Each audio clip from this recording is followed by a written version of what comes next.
Now,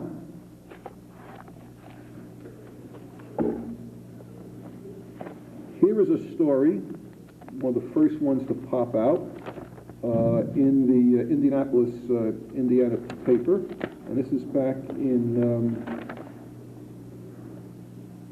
early January. Oh, very interesting date, by the way. Rather ironic. January 22nd, 1990. About Beckey Bell, and it's stated in here that she died December 16th, blah, blah, blah, illegal abortion, and desperate, terrified, and alone, she slipped out of the family's northwest side house under the ruse of attending a party. Okay? Got lost in the dark on the south side, apparently allowed the insertion of instruments in her body. Now, there's that party ruse again. Now, when you go and examine the autopsy report, you find out that there is no instrumentation at all visible. The report says so. People, OBGYNs, gynecologists, people in the abortion business, talk about the stigmata of instrumentation, or the track of instrumentation, which is almost always present, particularly in a botched abortion, done by an unskilled person, under unsanitary conditions. Okay? Nathanson says that that's a competent pathologist would invariably find it, and it's present for days afterwards. An instrument is shoved up there to clamp onto the cervix, for example, to hold that steady while new instruments are pushed up to get into the womb and get at the developing fetus.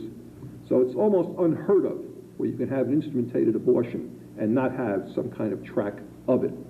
But the autopsy report, I'm sorry, I said abortion, I meant autopsy. The autopsy report specifically says no instrumentation, no pus, no peritonitis. These are classical things that are almost invariably found in abortion cases. No odor. I spoke with a woman who was a pathologist at a major Midwestern university for some 40 years, and she and others also, but she was really hard on this point. When you cut into the body and doing the autopsy, someone who had a septic abortion, which is what is alleged here, the odor is overwhelming. You could just about pass out. It is so bad. It's a sine qua non of infected abortions. No odor. No nothing. In fact, the lining of the uterus is described as smooth and glistening, which is absolutely inconsistent with an infected condition. Now, my credentials for standing up here in front of you and discussing this case, which obviously didn't happen in my backyard, but happened over in Indiana, and I was not there, although I did speak before the Indiana Right to Life State Convention this year on this very case, telling them, well, actually went on their own backyard, is that when I saw the propaganda developing about the case, all these different magazines, Ms., Rolling Stone, People magazine, etc., I took upon myself to do my own independent investigation. I was the first guy to actually track down the man who did the abortion. It is not, as 60 Minutes said, Dr. John Pless. Dr. Pless was in the autopsy room for some period of time, unspecified. I don't know quite how long he was there. I gather from people I've talked to, he didn't hang around that long, but he was definitely there. But the man who did the autopsy, and whose name is on the front sheet of the autopsy report that specifically says autopsy performed by, was Dr. Jesse C. Giles. And I simply called down to the coroner's office in Indianapolis, discovered this is the guy's name there, got the autopsy report, by the way, and the coroner's report, which, while not exactly documents that are passed out to everybody that asks for them, still are not state secrets like JFK's autopsy reports are a little different case. But a little aside here, the mere fact that a Right to Lifer has his reports really sticks in the craw of the abortionists. I mean, I've been denounced for having the audacity to release this girl's autopsy report. Inhumane, I've been called in print. And grotesque, my organization, for having the nerve to insult these parents, bring out these kind of reports, and to bring up these bad memories. It's apparently okay for the pro-abortion crowd to to say whatever they want to say about what supposedly is inside the report. But God forbid someone should really get a hold of it and take a look through there and say, hey, you know, it's nothing here. Okay? And use that as ammunition against them. Abortionists can do it, but don't let the Right to Lifers take a look there. So I tracked down Jesse Giles and had a very interesting conversation with him. I've had 4 different conversations with him so far. The first one went like such.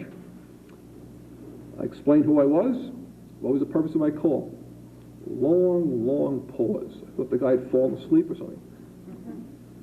And then he says, I've been waiting for someone to call me. I said, what's that mean?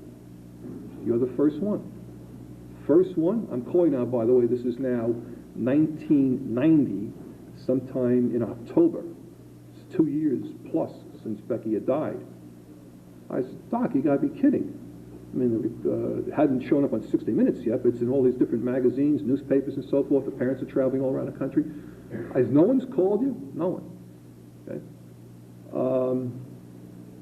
I've also spoken with Dr. Pless on 3 occasions. I've spoken with Charlie Green, the man who wrote the coroner's report. 2 or 3 occasions with him. I spoke a couple of times with Dr. Dennis Nicholas, who's the man who is the coroner and who signed the coroner's report. Charlie Green's the deputy coroner. And I spoke with other people, one of whom has been especially valuable. I will not go into who he is because we're still working on other aspects of this case. And I spoke with people who actually put the toe tag on Beckey's body and took possession of the body and did all the investigative work regarding where she was and what she had done and so forth. This party, by the way, that Beckey actually went to, which the mother and father claim is a subterfuge, we know where she was. We know about the house on Raymond Street that she was at, for example. If anyone's here from Indianapolis, Indiana, that is in a horrible part of town, okay? That's like someone from Chevy Chase, Maryland, for those who know this area, going down to a drug party in Anacostia.